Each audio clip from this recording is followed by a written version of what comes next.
صاحب پنڈو آدم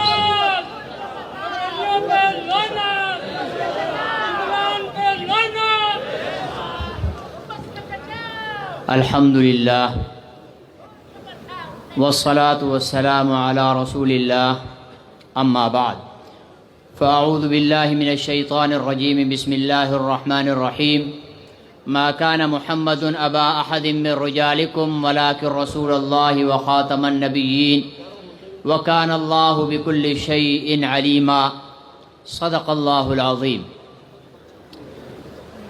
قابل احترام علماء کرام اور معزز سامعین حضرات، آپ اور ہم اس وقت یہاں پر ختم نبوت کی نسبت کے ساتھ جمع ہیں۔ کیوں جی، کوئی اور نسبت بھی ساتھ لائے ہیں آپ حضرات؟ جو ختم نبوت کی نسبت کے ساتھ آئے ہیں وہ ختم نبوت کا نام بلند آواز سے لیں، اور بلند آواز سے، آخر تک بلند آواز سے لیں۔ کس کی نسبت کے ساتھ آئے ہیں آپ؟ اور یہ نسبت معمولی نسبت نہیں ہے، یہ وہ عظیم نسبت ہے جو ابو بکر کو صدیق اکبر، عمر کو فاروق اعظم، عثمان کو ذی النورین، علی کو حیدر کرار بنا دیتی ہے۔ یہ وہ نسبت ہے، اس نسبت کے ساتھ جڑ کر جن افراد نے محمد عربی صلی اللہ علیہ وسلم کی صحبت کو اختیار کر لیا، اللہ تعالی ان کے ساتھ راضی ہو گئے۔ یہ وہ نسبت ہے جس نسبت کے ساتھ آج ہمیں دین اسلام ملا ہے۔ ہمارے ایک بزرگ گزرے ہیں سندھ میں، حضرت مولانا عبد الکریم قریشی بیر شریف والے، وہ فرمایا کرتے تھے کہ اگر اسلام کے اندر ختم نبوت کا عقیدہ نہ ہو تو پھر ہمارا دین نہیں رہے گا، پھر ہمارا بھی مذہب رہے گا جیسے یہودیوں اور عیسائیوں کا ایک مذہب ہے، ہمارے اندر کوئی خصوصیت نہیں رہے گی۔ ہماری خصوصیت ہی یہ ہے کہ اللہ تعالی نے ہمیں وہ پیغمبر عطا فرمائے، باقی جتنے پیغمبر آئے اللہ نے انہیں نبوت عطا فرمائی، اور ہمارے پیغمبر صلی اللہ علیہ وسلم کو اللہ تعالی نے ختم نبوت عطا فرمائی۔ میرے عزیز دوست اور محترم بزرگوں، اس وقت پوری دنیا میں جتنے بھی دینی مدارس مسلک دیوبند کے ہیں، ان میں جتنے علماء اور ائمہ پڑھاتے ہیں، کسی نہ کسی درجے میں ان کا تعلق تلمس کا حضرت سید انور شاہ کشمیری رحمۃ اللہ علیہ کے ساتھ ہوگا۔ وہ فرمایا کرتے تھے کہ ختم نبوت کے تحفظ کا کام کرنے والے، ان کی مثال ایسی ہے جیسے ذات نبوت کا تحفظ کر رہے ہیں۔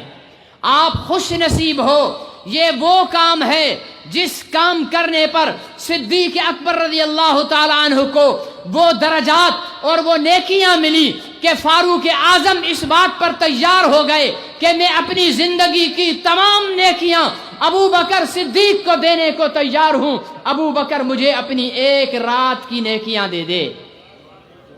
یہ وہ عظیم جذبہ ہے۔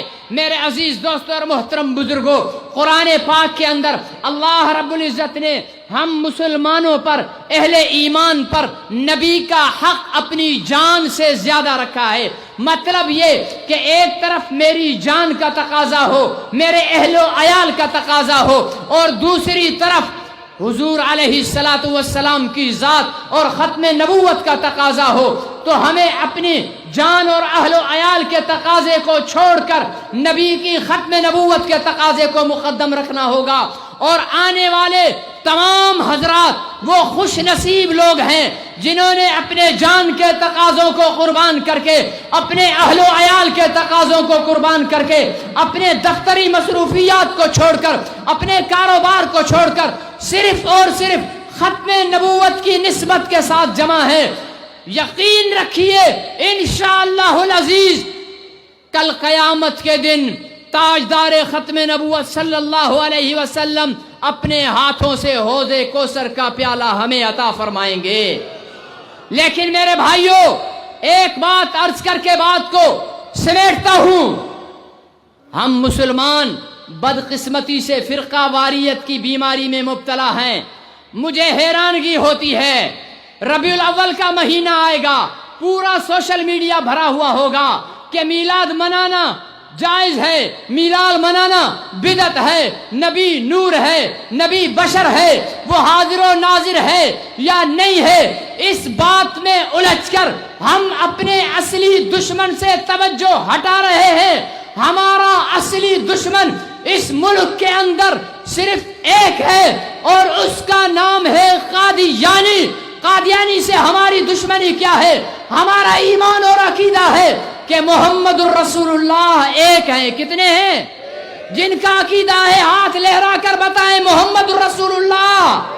محمد وہ جو عبداللہ کا در یتیم ہے، محمد وہ جو آمنہ کا لال ہے، محمد وہ جو مکی ہے، جو مدنی ہے، جو تہامی ہے، جو ہاشمی ہے، جو قرشی ہے، وہ ایک محمد رسول اللہ ہے۔ ہم تمام انبیاء کو بھی محمد رسول اللہ کے ہمسر نہیں سمجھتے، لیکن قادیانیوں کا کیا عقیدہ ہے؟ وہ کہتے ہیں کہ محمد رسول اللہ دو ہیں۔ لعنت آہستہ ڈالتے ہو۔ کوئی خوف ہے، کوئی ڈر ہے؟ جسے ڈر نہیں ہے وہ کھل کر دل کی گہرائیوں سے لعنت بھیجے۔ محمد الرسول اللہ مسلمانوں کا عقیدہ ہے کہ ایک ہے، قادیانیوں کا عقیدہ ہے کہ دو ہے۔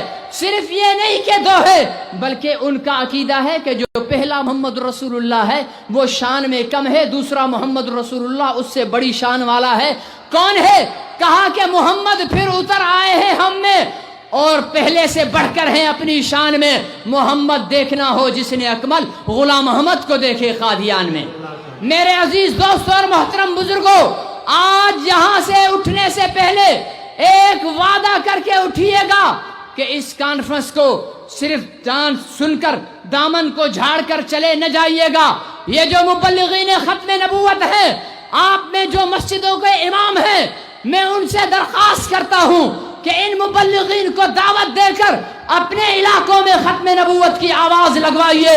آپ یہاں سے لٹریچر لے جا کر اپنے علاقوں میں عالمی مجلس تحفظ ختم نبوت کا پیغام پہنچائیے، اپنے حلقوں میں جا کر کام کیجئے اور یہ عزم رکھیے کہ انشاءاللہ العزیز حضور علیہ السلام کی ختم نبوت اور ناموس کے لیے اگر ہمیں اپنی جان کی بازی لگانا پڑی، مال قربان کرنا پڑا، بچے یتیم کرانا پڑے، بیویاں بیوہ کرانا پڑی، ہتھکڑیاں اور بیڑیاں پہننا پڑی، تو انشاءاللہ العزیز پہنیں گے، ہر قسم کی قربانی دیں گے۔ کون کون تیار ہے ختم نبوت کی قربانی دینے کے لیے؟ کھڑے ہو جاؤ، کھڑے ہو کر کوئی بیٹھا نہ رہے، کھڑے ہو کر عہد کیجئے کہ ختم نبوت کے تحفظ کے لیے ہم اپنی جان کی بازی لگا دیں گے۔ نعرہ تکبیر، نعرہ تکبیر، تاجدار ختم نبوت، تاجدار ختم نبوت، تاجدار ختم نبوت، مصطفیٰ کی ختم نبوت، مجتبیٰ کی ختم نبوت، محمد کی ختم نبوت، احمد کی ختم نبوت، حامد کی ختم نبوت۔ میرے عزیز دوستو، اس کے بغیر چارہ نہیں ہے۔ تبھی کسی نے کہا کہ محمد سے وفا تو نے تو ہم تیرے ہیں، یہ جہاں چیز ہے کیا لوح و قلم تیرے ہیں۔ محمد کی محبت دین حق کی شرط اول ہے، اگر ہو اس میں خامی تو سب کچھ نامکمل ہے۔ اگر جنت میں جانے کا ارادہ ہو تمامی کا تو گلے میں توق ڈال لو محمد کی غلامی کا۔ ومالے